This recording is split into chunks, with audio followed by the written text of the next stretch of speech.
Well, okay, it's Coach Zeke back for a video again. Imagine that, I got the signature meteorologist Zeke yardstick, which, you know, it's generally a winter thing, but I could have had this going last week. We had some fucking weather move through here.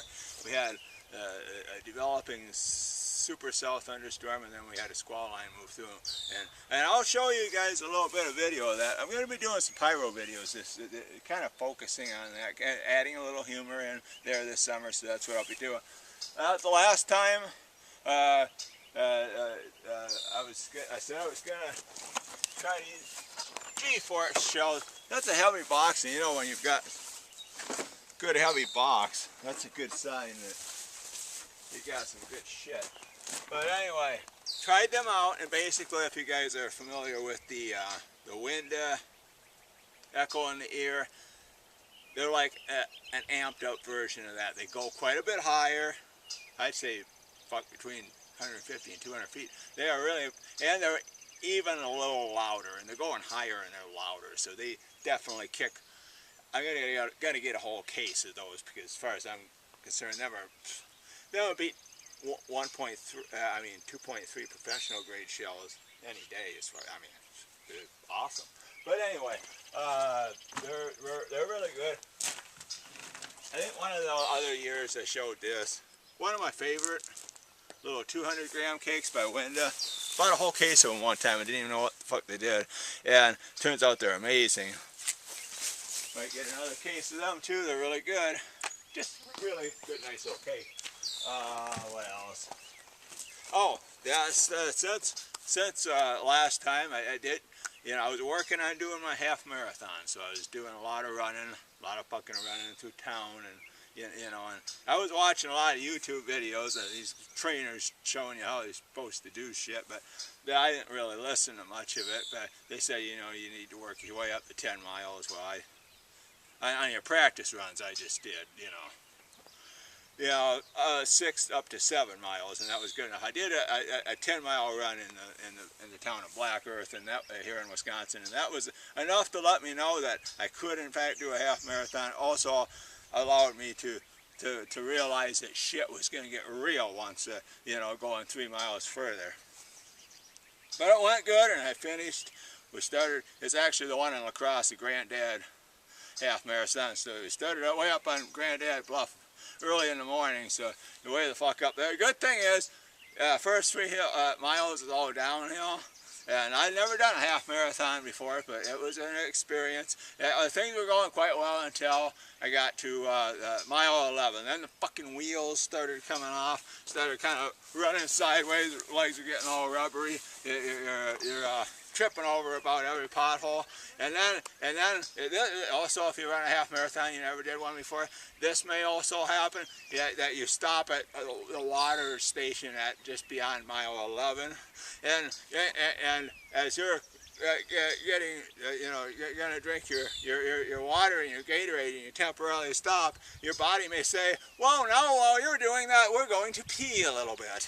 So, you know, not a good thing. But anyway, good thing is they got the porta potties there if you need them. Now, I guess involuntary pissing would be much better than involuntary shitting. That could be a much larger problem. But anyway, gonna wrap that up. What else are we gonna show? Oh, we're gonna do another little piece of this video. Inside, show you some of the little racks that I use for the 1.4 consumer grade stuff, and also for the 2-inch salutes. So built by Kastner's. And I might. What else might I do? Might show you the inside of the magazine. So let's see. Is there anything else in these? Oh, I'm gonna show you that storm video. That was a fucking storm. That was what that was. We had like half-inch in diameter hail and winds over 60 miles per hour. So it took the doghouse, and I still haven't gotten it yet. It's in a fucking apple tree down there. But anyway, this part of the video done for now.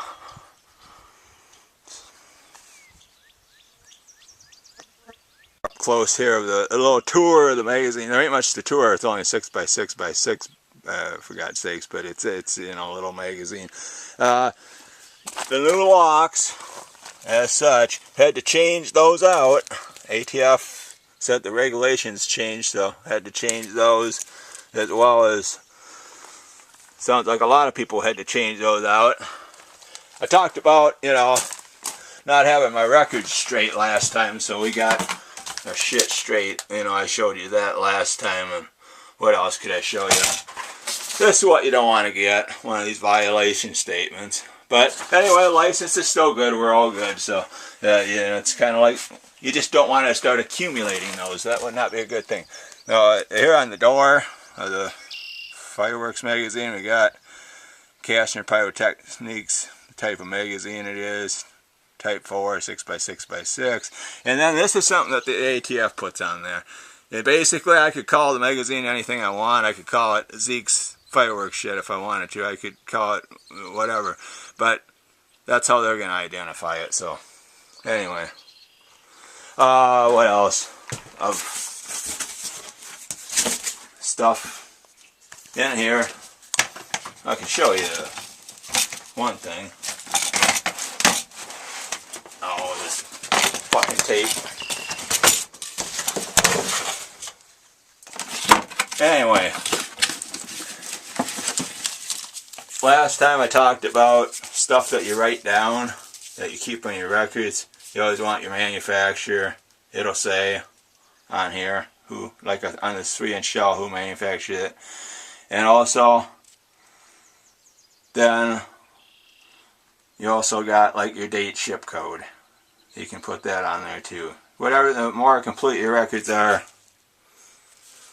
the better it is. So anyway, we're going to be doing some sweeping out in here today. It really needs it. So cleaning up the magazine a little bit. So yeah, that's basically what it looks like. Side walls, you know, nothing too special. Always make sure that when you open these locks up, hooded locks, you check for hornets. That's about it. Okay, I said this Coach Zeke back again. It's gonna show you. I said I was gonna show you my consumer grade shooting racks for artillery shells, and there's also a couple of them that are for 2-inch. We use those for 2-inch salutes. So I can show you which ones. That one you see right down here in front, Kastner just started making those like, I want to say a couple years ago. That's big. That's a big freaking heavy rack. That will not tip over, I guarantee you. I mean, you could. That's a hefty rack. So I could get over here and like, you can see me again. I don't know why you would.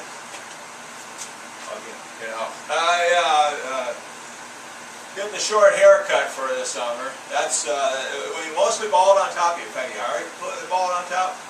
Better just to shave the rest of it right off too. Out here where I live, you can check for deer ticks that way too. A lot of right up against the woods here. That's it's also my mud run luck also. So you know, if I get like in the savage race or you know something like that, you know, I can look the part. And, you know, it'll be convincing for a while, but it probably won't last very fucking long. Anyway, I can show.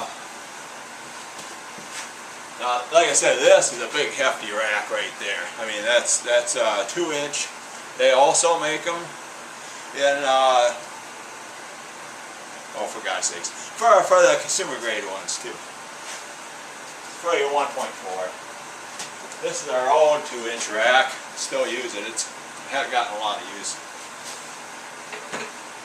And then there's these kind of short legs on those. In fact, I find that the echo in the ear and the stronger shells with the 1.4 consumer grade shells, they have a strong lift charge, sometimes tip the rack over. And then these are the old ones. Long legs.